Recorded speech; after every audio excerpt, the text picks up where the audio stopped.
Falar, cara, que o governo tá tentando catar moeda de tudo que é jeito, ó. O, o Haddad não conseguiu passar o IOF inteiro, né? E aí ele tinha que catar essas moedas de algum outro lugar. E eles estão indo agora para tentar taxar dividendo, né? Começaram com juros de capital próprio, que é um tipo de dividendo, basicamente. E renda fixa, LCI e LCA. Então os caras vão cobrar quem faz investimento em imóvel e investimento em agro, que é a única coisa que funciona no Brasil. Para tentar catar essas moedas aí do IOF. Acho que a minha próxima preocupação é os caras tentarem ir atrás de cripto, porque atrás de bet eu te garanto que eles não vão. Não, não pode. O cara se elege com dinheiro de bet. Exato. E, cara, essa da cripto é cantada já. Eles já vão dar um jeito Ó, de puxar isso e o quanto antes. Cara, eu nem sei a solução, na verdade. Pra falar bem, bem honestamente. Porque a solução é paraíso fiscal. É tu conseguir uma cidadania, seguir o nosso plano de soberania aqui, conseguir o teu segundo, terceiro passaporte. E, enfim, uhum. virar quase que um fantasma do Brasil. Fantasma não, tu pode ser uma pessoa que na PF tu não recebe nada. Cara, Aí vou tu te não falar, declara. não tem muito segredo, tá? É ganhar bem, gastar pouco, investir certo, cuidar da saúde e ser feliz. Não tem muito o que esconder tudo que você puder, tá ligado? Tem É muito segredo. verdade. E não ler o noticiário É. da manhã, nem o do meio-dia, que são os piores. Então, Bruno, essa semana eu falei um pouquinho de uma situação muito particular e muito rara de acontecer na vida de muito investidor, que é principalmente quem investe em ativos privados, que a gente chama de alternativos globalmente. Então, tipo, você investir em imóveis, você investir em empresas, você investir em coisas que têm uma liquidez muito baixa, ou seja, você trocar aquilo, né, seu imóvel ou sua participação numa empresa por dinheiro, por cash. É um evento muito raro, um evento de liquidez muito raro. E aconteceu comigo essa semana, e eu contei um pouquinho sobre essa, esse acontecimento, esse evento específico, e o meu processo de tomada de decisão de realmente me desfazer de um pedaço de uma empresa que eu tinha. É a primeira vez que tu faz isso? Não, não é a primeira vez. É a terceira. Claro, sem contar, por exemplo, empresa que foi tua, que tu vendeu, né? Isso aí é uma outra coisa, diferente. Isso, então na verdade é mais. Porque. Mas de tomar decisão é a primeira vez. De empresa que não era minha, né? Que eu fundei. Então eu tive uma empresa. Eu tive uma agência de marketing que eu vendi. Inclusive troquei por. Então, ao invés de receber dinheiro, eu peguei o valor daquela empresa e troquei por cotas num fundo de investimento. E a empresa que a gente vendeu é parte desse fundo de investimento. Então, quando eu troquei Tá. as minhas cotas, eu troquei por uma cesta de outras empresas, entendeu? Que a gente tinha. Pois é, isso é um pouco nebuloso pra muita gente, eu acredito, tipo, de como é que tu acessa esses fundos. É uma das sempre perguntas pra galera que receber. Mas tem o outro lado da moeda que é tipo, ok, como é que eu faço para investir? Como é que eu faço parte desse grupinho? Uhum, E como ele funciona para que eu possa investir, uhum. sabe? Porque eu sou não de uma teoria, eu acho mais de uma escola que, para mim, o melhor investimento é uma empresa que dá certo, Eu acho que está correto. sabe? Não é renda fixa, não é, enfim, algumas ações. Para mim, é uma empresa no começo que dá certo. É, Aí vem 2x, 3x, 10x, sabe? ações da empresa, né? Eu acho que a gente também, como a gente faz muita abstração das coisas, né, hoje em dia, financializa muita coisa, né? A gente esquece que a ação é um pedaço de uma porra de uma empresa, entendeu? É, mas eu digo mais, enfim, uma empresa nova. É, Não como, é como uma pessoa, como uma empresa que vai permear o mercado. Não alguma coisa consolidada, não alguma coisa, enfim, que está aí nos seus trancos e barrancos já 15 anos, 20 anos. Fundar empresas, basicamente, empreender. É, ser o Angel. Então, eu entendo. Cara, pra ser bem sincero, esse mercado não é um mercado democrático, tá? Muito pouca gente tem acesso, até porque essa é uma classe de ativos muito pequena, particularmente no Brasil, menor ainda. Então, ela não é uma coisa que você tem, tipo, uma distribuição muito forte, sacou? Então, assim, todo mundo pode acessar. Você tem que ser amigo de alguém que, cara, tem acesso a esse tipo de ativo, sacou? Senão você não entra, não. Foi o meu caso. Então, eu trabalho no ecossistema de startup, e essa coisa de investimento em startup é uma coisa que eu vejo faz mais de 10 anos. Que eu participo faz pelo menos uns 5. E mesmo assim, eu acredito que ainda muito marginalmente, né? Tem muita gente que faz isso para viver, né? Eu faço isso como uma parte de diversificação do meu portfólio. Sim. É, eu tô sempre no outro lado. Eu quero que essa galera me olhe e diga, esse cara aí tá indo bem. Uhum. Esse cara aí tem um futuro. Ele já tem uma base consolidada, já. Mas eu queria muito não entrar para esses clubinhos. Eu sou uma pessoa que não gosta de participar de clubinhos, para falar bem a verdade. Mas pelo menos saber como ele funciona. Uhum. Não para hackear o game também, porque hoje em dia eu não preciso mais fazer isso, mas Uhum. para quem nos escuta poder entender, né?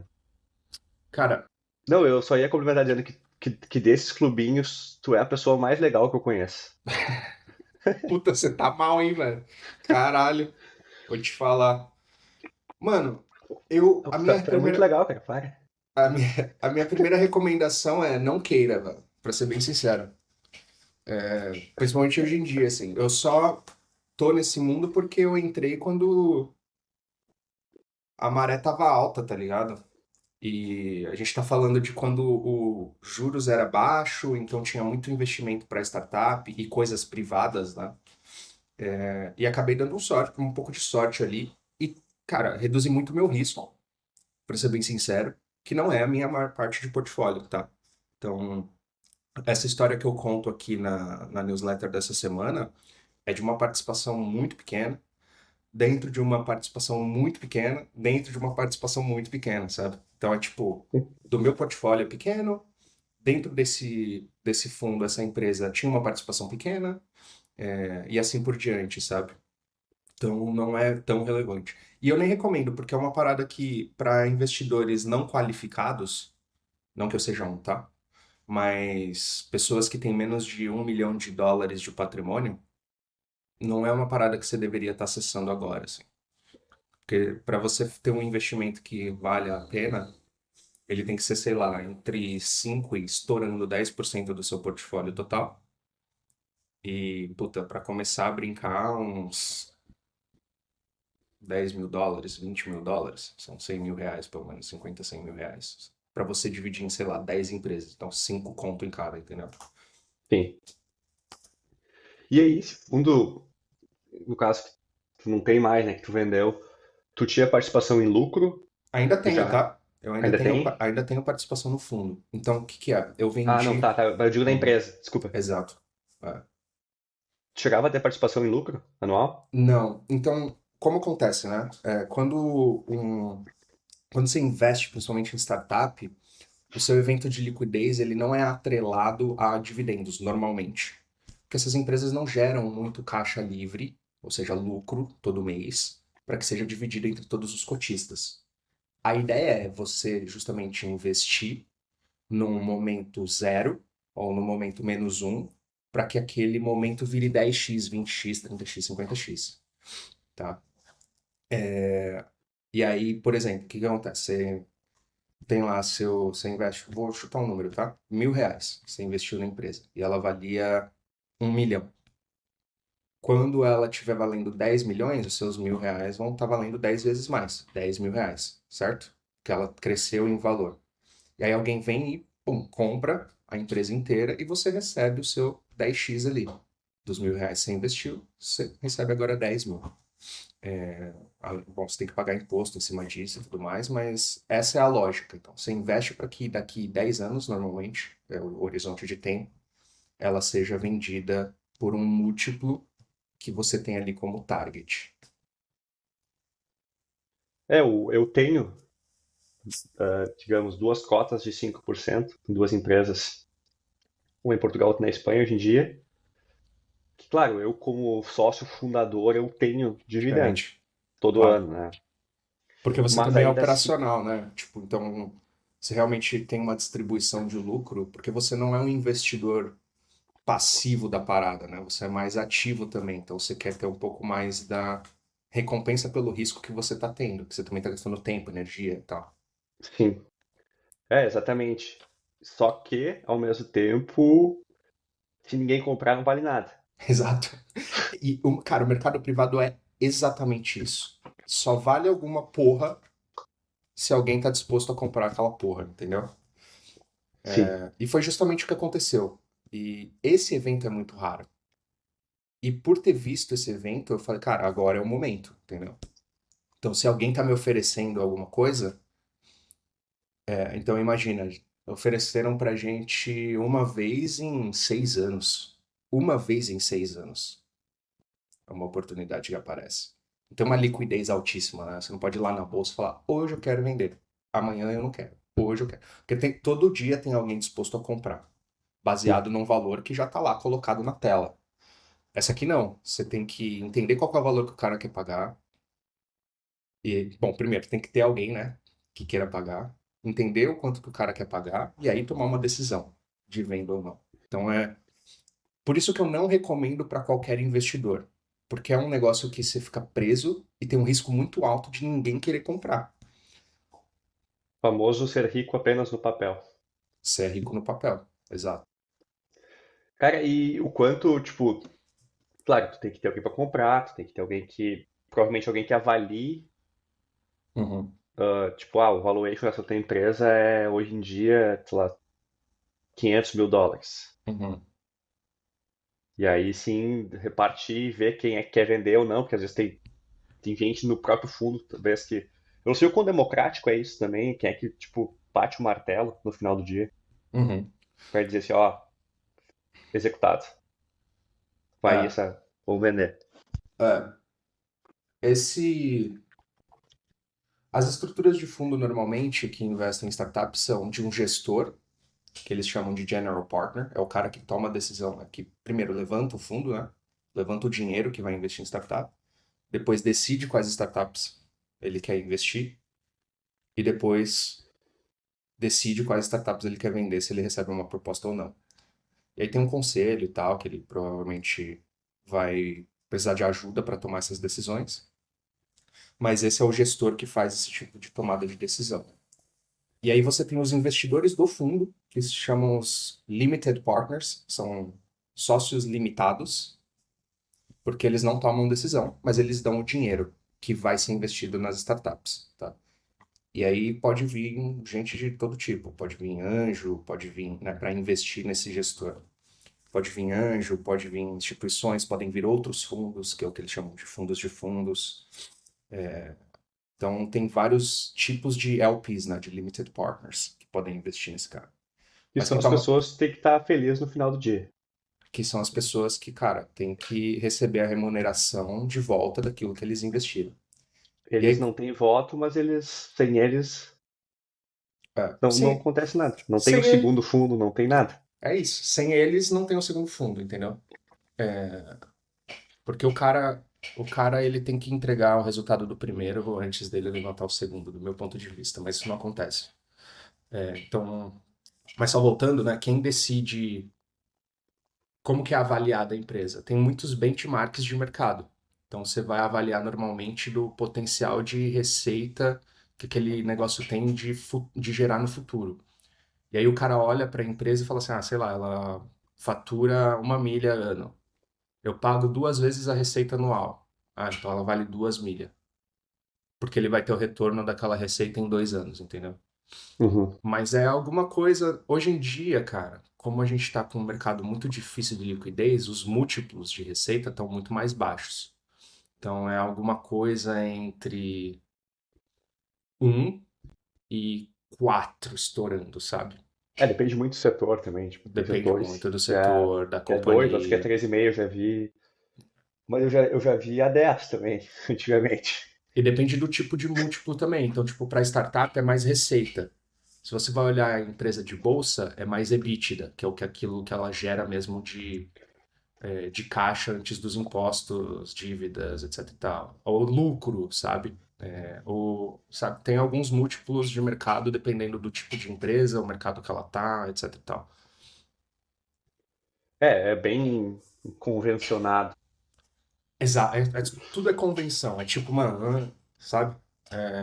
Então eu concordo que esse é o múltiplo, você concorda comigo que esse é o múltiplo, estamos certos ou estamos errados? Nunca saberemos. Ou daqui 10 anos saberemos, sabe? Mas é tudo convenção, tipo, um tem que convencer o outro. Sim. O que é, cara, é a vida, na real. O ser humano gosta de se organizar dessa maneira, né? Não, vamos convencionar que isso aqui, uns vão se beneficiar, outros não, e no fim a BlackRock tá ganhando dinheiro. É isso, é assimetria de informação é onde se faz dinheiro, tá ligado? Exato, Então, exato, se exato. você tem uma informação que eu não tenho, ou vice-versa, alguém vai ganhar dinheiro mais que o outro, provavelmente, entendeu? Tem gente que faz isso num cenário mais ganha-ganha, sacou? Então, Uhum. tipo, pode acontecer, mas, cara, a simetria de informação é onde se faz dinheiro. É onde um sabe e o outro não, tá ligado? Essa é a simetria. É, são todos. A gente fez até um shorts sobre os vieses que estragam a sua sexta-feira, você paga na segunda. E a simetria de informação era um, e o viés de custo afundado era outro, Uhum, que é o viés que visivelmente tu não teve. Porque em vez de tu segurar uhum. esse percentual de empresa aí, ser rico no papel, tu executou. Porque Exato, a ação é muito melhor nesse momento do que a ilusão de valor futuro. exato. Então é uma coisa que eu falo na news até. Pro momento que a gente vive hoje, de liquidez muito baixa, particularmente em ativos ilíquidos como esse, cara, pegar meu dinheiro e sair correndo. Dito isso, eu tive que perguntar pra gente muito mais experiente que eu o que que eu deveria fazer. E aí formei uma opinião depois, tá? Então talvez aqui até tenha um viés de tipo, queria um viés de confirmação, né? De tipo, queria vender, Sim. mas não sabia exatamente o que fazer. E aí fui perguntar pra gente muito mais experiente que eu. Uma pessoa em particular, ela vai saber quem é, que Ah, me nós ajudou a temos tomar essa audiência decisão. qualificada assim? Opa, uma pessoa com, cara, quase 20 anos de investimento em startup. Se eu falar tipo, se eu falar mais informação, eu vou entregar. Mas uma pessoa próxima, muito querida, que me ajudou a tomar essa decisão e muito experiente e que me alertou sobre o risco de eu ter esse viés de custo afundado que eu tava pensando. E a gente estava falando, inclusive, de outra empresa que eu estava pensando em vender, que tem uma participação maior.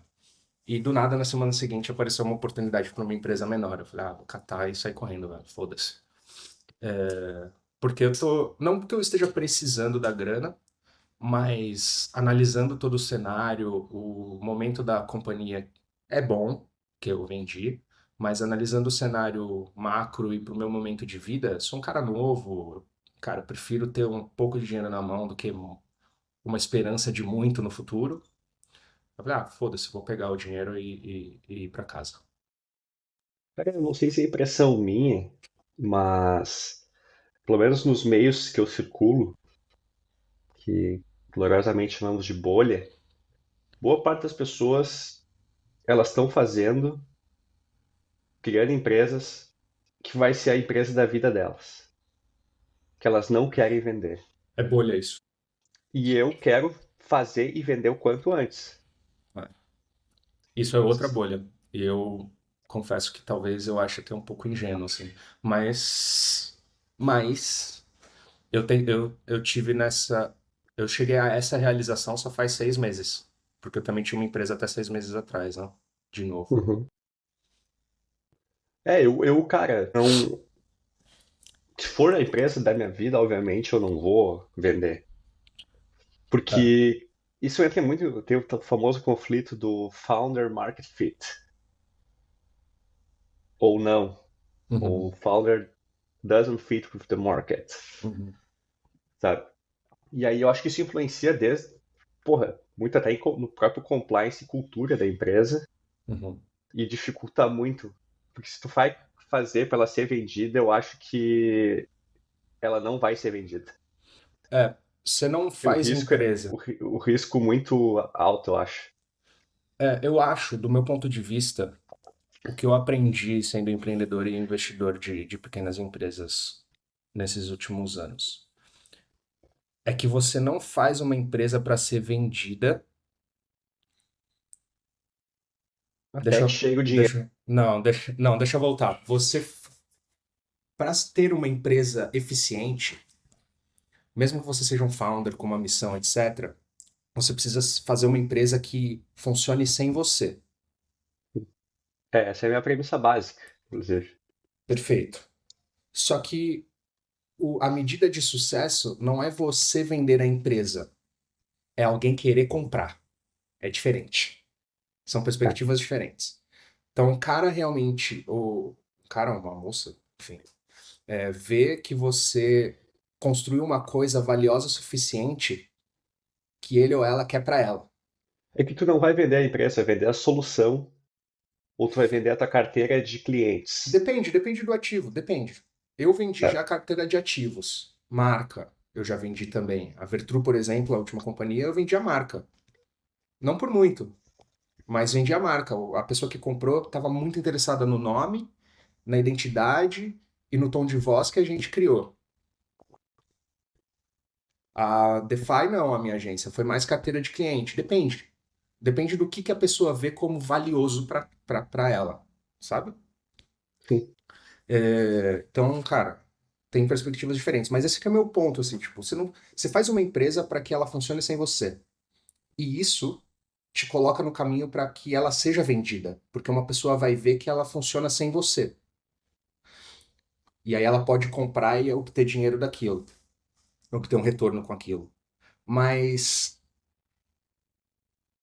o momento de liquidez chega com sucesso quando alguém vê valor naquilo e quer comprar. Não quando você chega e fala assim, puta, preciso vender, sacou? É É, diferente, é diferente. não, como a minha premissa básica é que as coisas não precisem de mim, já nasce com esse espírito, né? Tipo, ok, Sim. vou passar esse bastão. É. Porque, bem que, é, mas é uma coisa que, tipo, o cérebro pensante e o rosto, como a gente tá fazendo aqui agora, querendo ou não, não tem como, Não. tu I'm nunca no vai, economist. I'm no vai te economist, eu livrar não disso, vejo. né? Não, eu acho que não. Nem quero, cara. No máximo, assim, ter alguém como investidor, mas sem tomada de decisão, sabe? Ou como só uma parte da tomada de decisão. Tipo, sei lá, Hum. tem eu, você, a Nath e mais alguém, mas, tipo, a gente toma a decisão, tá ligado? Já seria minoritário É, então, tipo, tem experiência. isso. Mas, cara, I'm no economist. Não é uma parada que eu trato como, tipo, puta, quero fazer rios de dinheiro. Eu acho que vai acontecer, mas não num momento de, tipo, puta, quero vender essa empresa, tá ligado? Nem Nós fudendo. não estamos. Não, não estamos à venda. Temos quadros no podcast e na news que estão à venda, mas nós não estamos à venda. É isso. Eu acho que, assim, quer fazer uma parceria com a gente, alavancar o que a gente tem de audiência, alavancar o que a gente tem de construção de marca, de tom de voz, fantástico.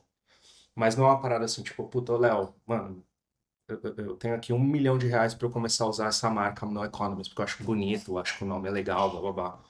Vou virar pra você e falar, mano, foda-se. Tipo, não tem dinheiro que compre essa parada, eu acho. Inteira, pelo menos. Uma parada que E, é, tipo, muito minha. e não aceitamos patrocínio de bets, que é mais? Fundos sauditas. Nem russos, por nem enquanto. russos. Vamos ver como o BRICS se posiciona no cenário geopolítico É, global. entendeu? Porque o nosso, como é que eu posso dizer? Posicionamento é um pouco também de exclusividade, né? É, Tipo, é essência e exclusividade. é, Com alinhamento óbvios aos nossos valores, mas também não é parecer um macacão de Fórmula 1 com 15 patrocínios aqui, com coisa conflitante, com. não. Eu acho que tem que ter um nível de sofisticação, tá ligado? As marcas que a gente já trabalhou até hoje, principalmente em patrocínio, foram muito dessa perspectiva de, cara, eu vou criar esse conteúdo junto com você, porque eu acredito igual a você que ele é um conteúdo que vale ser, um, aprofundado, dois, disseminado. Então é uma criação de um produto conteúdo e dois, distribuição desse conteúdo, que é o que a gente oferece aqui. Mas a gente precisa acreditar junto com o cara, entendeu? Sim. De que aquilo é real. Somos uma agência de. No final do dia é isso, tipo, só que a gente criou um veículo, entendeu? Que é o que as agências de marketing normalmente não têm, que é essa capacidade de distribuição para uma audiência altamente qualificada e própria, exclusiva, sabe? O que a gente tem é uma comunidade, Exato. querendo ou não, porque a gente dá voz a essa audiência Uhum. em grupos do WhatsApp, que são os nossos cohorts, Ô, cara, momentos nossa, do. teve uns assuntos bons, hein, essa semana falando nisso, cara. Eu gosto dos livros que recomendo. Teve livro bom, teve artigo bom também. E não veio da gente, né? Isso que é muito louco, tipo, é gerado pelos próprios membros do cohort. Então, tô feliz que a gente finalmente conseguiu fomentar um pouco mais essa troca de ideia dentro dos grupos. Eu me peguei pensando assim, domingo de noite, acho que era 10 da noite. Vou lá brincar no cohort um pouco. É, Aí falando de vibe marketing, Madman, sim, livros, um artigo bem bom. Que foi o João, acho que foi que mandou, né? sim. No GeoVieses, domingo. né? Sobre o Aham. mundo moderno. Principalmente como a gente trata a ciência e tudo mais. E aí, cara, E começou a aí, falar de filosofia, fudeu. Aí eu já entro no. Aí eu aí já veio o entro na Popper, ideia. Exato. Aí Popper, começaram a o falar de Taleb. Taleb, Popper. Aí Aí que é eu. bom, cara. E aí Exato. eu já vou me divertir lá, Ah, vou ver uns malucos falar.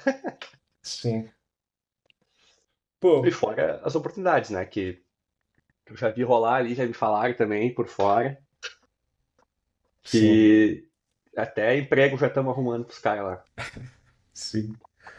Eu mandei lá uma vaga esses dias de editor de vídeo. Foi bom, cara. Foi ruim, não. Mas é isso, cara. Bom, feliz que tu Obrigado. tá um pouco mais rico, com liquidez, Bem pouco. que a tua riqueza saiu do papel. Isso que é importante. Não era uma participação super relevante, porque eu não tinha investido tanto dinheiro, né? Mas houve retorno. O fundo continua entregando bons retornos. Essa empresa foi comprada, né? A nossa participação foi comprada, porque viram que tem potencial, então não foi a gente que quis se desfazer disso.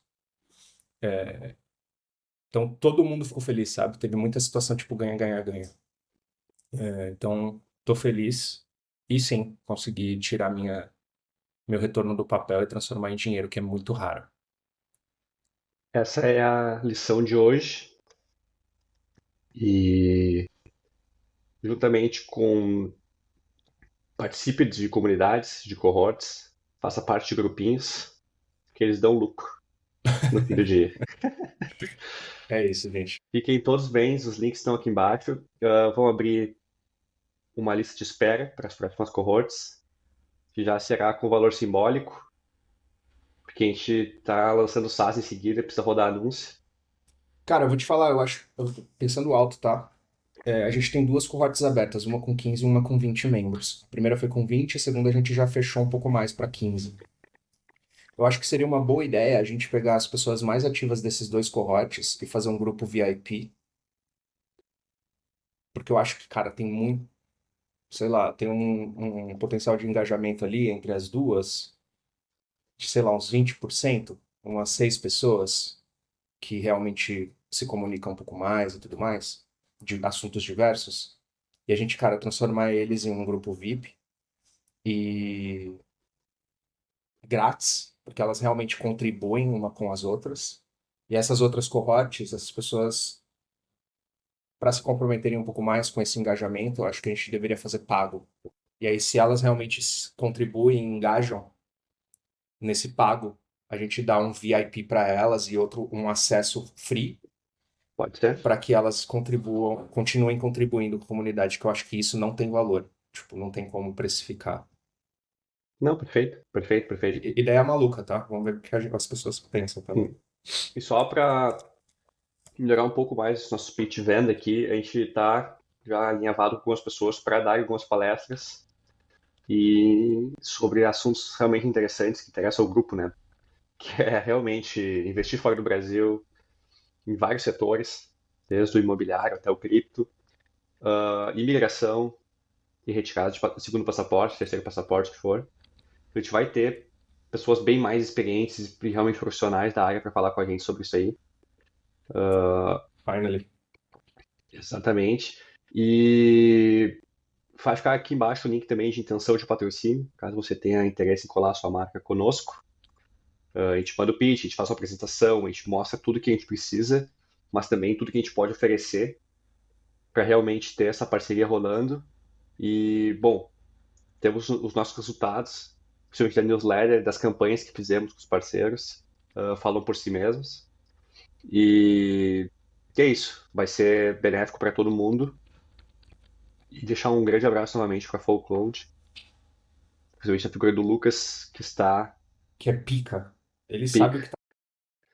nadando de braçada para entregar o nosso SaaS, que está vindo aí provavelmente nisso do mês que vem, a versão beta, que vai ajudar muita gente aí a melhorar seus investimentos, aprender sobre investimentos e sem gastar seu precioso tempo com isso. É isso. Eu acho que agora aqui no B2C, né, para as pessoas que a gente está realmente conversando como audiência e comunidade no dia a dia, até para os patrocinadores em potencial entenderem, o que a gente está criando aqui é uma escada de valor das pessoas que querem ganhar melhor, gastar menos ou mais inteligentemente, investir certo, terem um cuidado com a saúde, família e serem felizes, tá? Então, esse SaaS, ele faz parte do investir certo, mas tem várias outras coisas que a gente vai lançar para esse B2C, que a gente já está fazendo, inclusive, hoje. Então, essa coisa da imigração, os prompts que a gente manda para as pessoas descobrirem no que elas são muito boas, ou mostrar para as pessoas como ganhar em uma moeda um pouco mais forte. Então, todas essas outras coisas falam com esses outros pilares, né? Ganhar melhor, gastar mais inteligentemente para viver bem, investir certo, ter saúde e tudo mais. Então, só para esses patrocinadores em potencial entenderem um pouco melhor o que a gente está fazendo. E o SaaS eu acho que vai ser uma prova disso. Todas as outras coisas estão funcionando muito bem. Essa é só mais uma coisa que a gente vai conseguir entregar muito bem para essas pessoas. Então, tenho quase certeza que vai dar certo. E a gente vai continuar lançando produtos que falem com essas pessoas e que as pessoas realmente obtenham o valor de todas essas partes da jornada. É isso aí. Vem que o muro tá baixo. Tá Fiquem baixíssimo. bem. Boa semana a todos e tomem mate nesse frio. Tamo junto, Bruno.